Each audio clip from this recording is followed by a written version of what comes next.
Tago ka muna. Uy.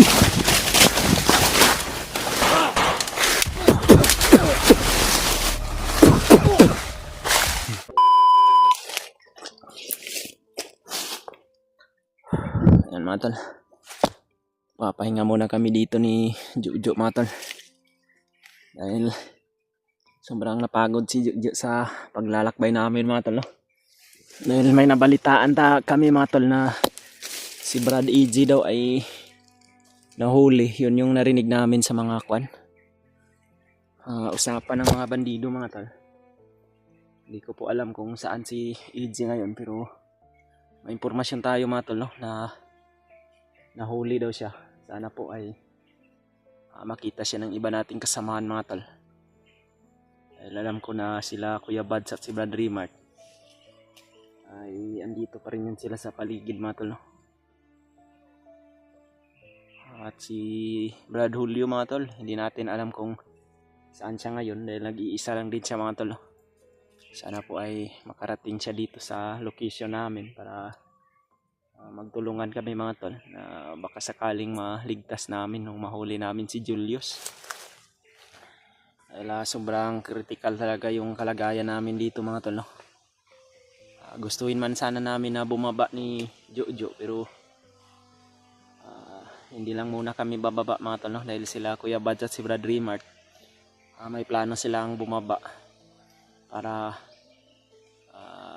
mag-alay kay Lolo Ambo, dahil kailangan ni Lolo Ambo ng karagdagang lakas mga tol para matulungan niya kami sa paggamot kay Julius mga tol, no? Yun po yung nakita ko sa video nila Brad Rimart.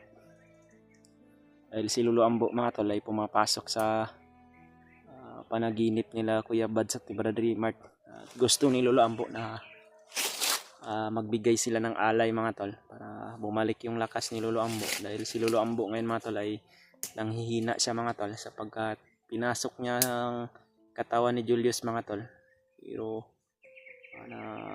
bigyan siguro siya ng orasyon ni Bagnot, kaya napanghinaan yung kanyang pangatawan ni Lolo Ambo mga tol, no? At hindi niya po kami kayang tulungan mga tol kung nanghihina siya, lalong lalo na sila Kuya Bads at si Brad Rimart. Sana po mga tol pala rin sila Brad Rimart na makababa at makapagbigay sila ng alay kay Lolo Ambo mga tol, no? Para maligtas talaga namin si Julius at hindi na si Julius din hypnotize mga tol, sapagkat naawa din ako sa sitwasyon ni Julius mga tol.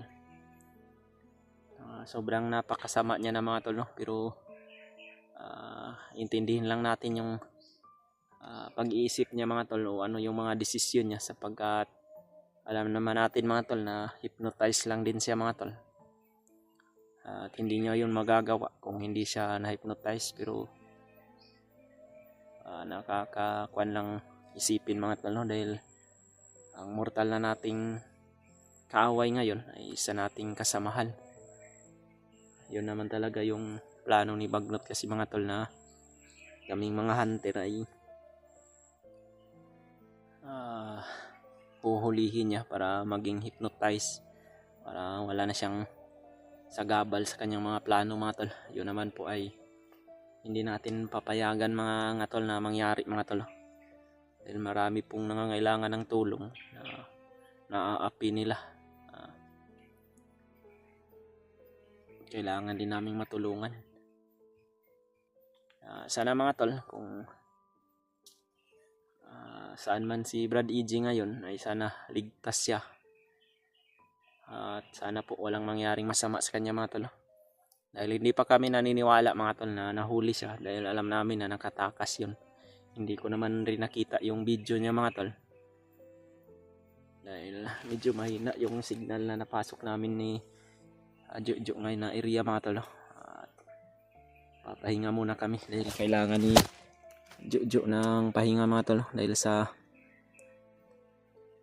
ilang araw din to siya na bihag. Bugbog sarado din yung katawan niya. Buti na lang talaga mga tol ay medyo malakas yung pangangatawan ni Jojo mga tol, no? Hindi basta-basta na papaano. At hindi rin to siya naapektuhan masyado mga tol sa mga orasyon ni Julius, dahil yung orasyon ni Julius ay doon niya pinatama kay Brad EG. Kaya yung pangangatawan ni EG mga tol ay sobrang mahina talaga yun, at sumusuka yun siya ng dugo. Resulta yun ng mga orasyon na binitawan ni Julius sa kay Brad EG mga tol. Buti na lang taga to si Jojo, ay bugbog lang yung inabot niya mga tol. Kung inorasyonan siguro to ni Julius, siguro hindi to kakayanin niya, dahil ordinaryong tao lang to si Jojo mga tol. Wala siyang taglay na agimat, hindi kagaya namin na mayroon kaming agimat na binigay ni Lolo Ambo. Kaya nagkakuha rin kami ng butas mga tol, no? Yung buta, para dahil pagkita namin ni Jojo kahapon, wala siyang butas mga tol. Kaya nung may napas lang kami na bandido, kumuha siya ng butas para mayroon siyang masuot. Kaya yan, kasya na naman niya yung kwan. Medyo malaki Brad, o tama lang.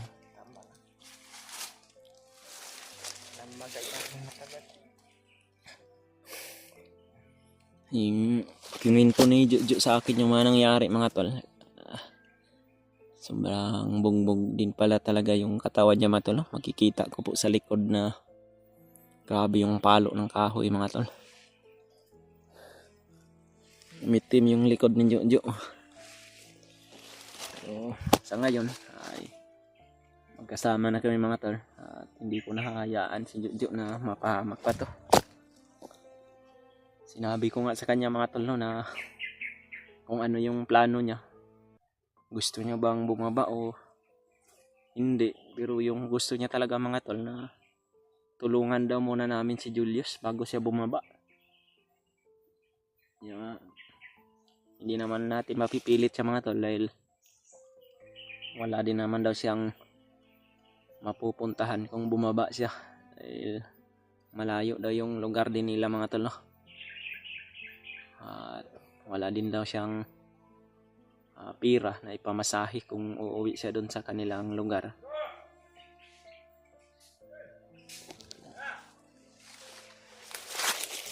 Kalaban Brad. Ito na naman yung mga tauhan ni Julius Brado.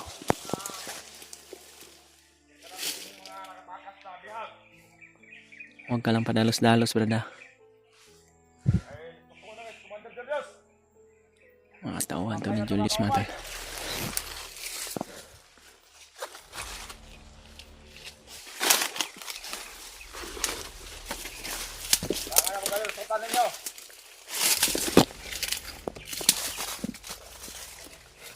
Ingat ya, Jo.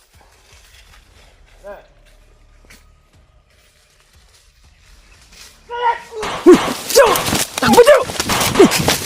Halika, Jo! Hurry! Tago ka muna!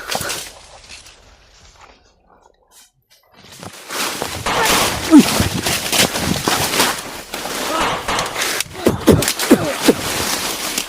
Tarantado ka. Lah, Jo, dapat ka Jo, dapat.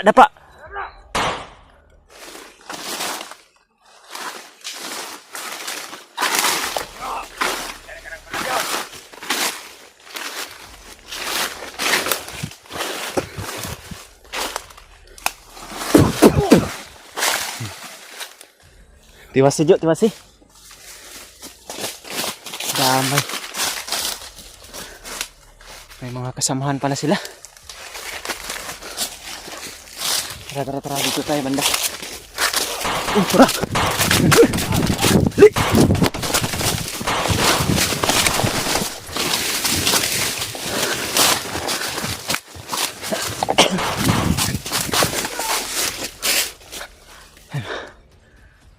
Marami sila, Jo.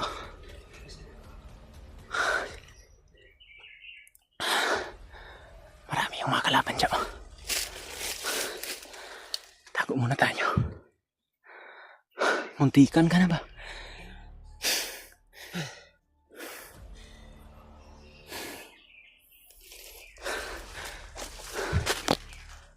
May mga bagong dumating oh.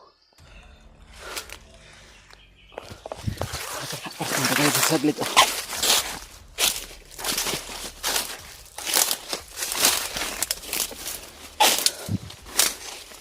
Okay ka lang? Okay ka lang dyan? Okay lang. Muntik ka na naman ba? Ito yung sinasabi ko sa iyo ba na baka mapahama ka dito sa bundok. Ano, patuloy pa rin tayo sa misyon natin? Patuloy pa rin tayo, Brad. Hindi natin nakayaan ang Julius. Yun talaga yung gusto ni Juju Matal na magpatuloy pa rin daw kami sa pero ang iniisip ko lang Ju ba, baka mapaano ka ba? Pero kung yun yung gusto mo, sige, walang problema, pero doble ingat lang tayo Jo. Marami sila sa unahan Jo. May dumating. Karinig din ng mga putukan ba? Samahan nila ako.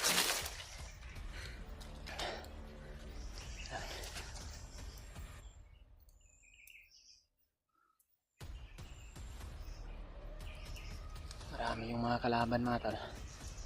Dahil ito yung location mga tol, no? Kung saan yung sinundan namin mga tol ba na nagsasabi sila na may bihag daw sila. At si Brad EG daw yung nahuli nila mga tol. Si EG daw. Dahil nakita daw ng mga nakamaskara na commander mga tol. Magagaling talaga daw yung mga nakamaskara mga tol.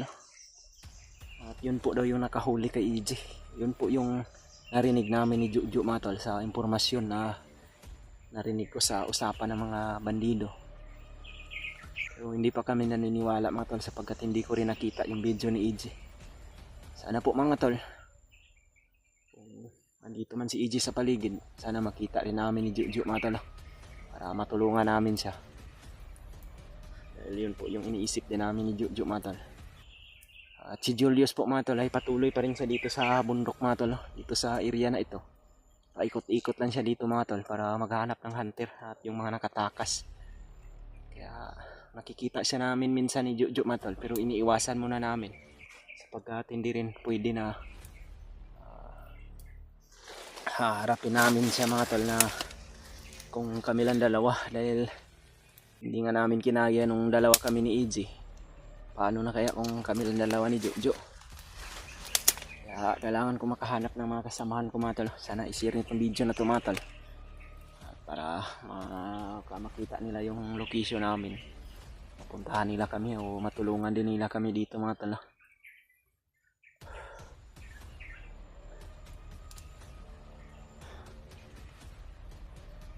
Delikado pala yung ginawa natin kanina Brad. Sabi ko sa iyo Brad na huwag kang padalos-dalos talaga. Tingnan mo muna yung paligid kung wala na ba siyang kasamahan bago mo ipapatayin yung pan.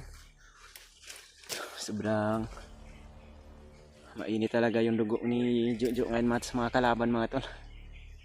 Gusto niya talagang gumanti. Kahit hindi ko sinasabihan na pasangin niya, ay inaatake niya talaga mga tol. Dahil naghihiganti po si Juju sa mga nangyari sa kanya. At gusto niyang ubusin lahat ng mga kalaban. Hindi naman yun kakayanin mo Jo kung ikaw lang mag-isa sapagkat delikado talaga. Iwasan lang talaga natin yung mga commander Jo para hindi tayo mahuli. Yun o.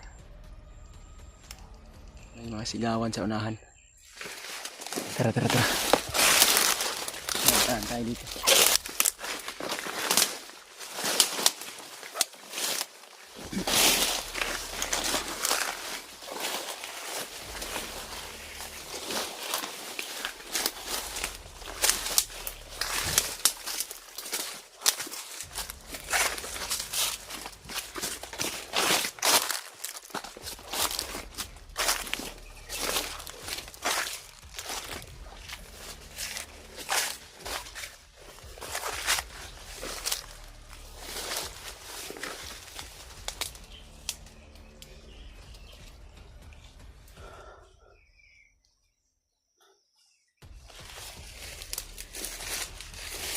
banda yung mga sigawan diyan.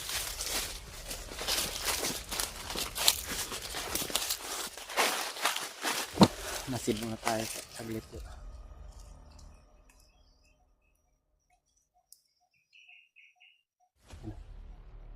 Yung mga busis sa unahan mga tol. Baka mga kasama natin yan, Brad.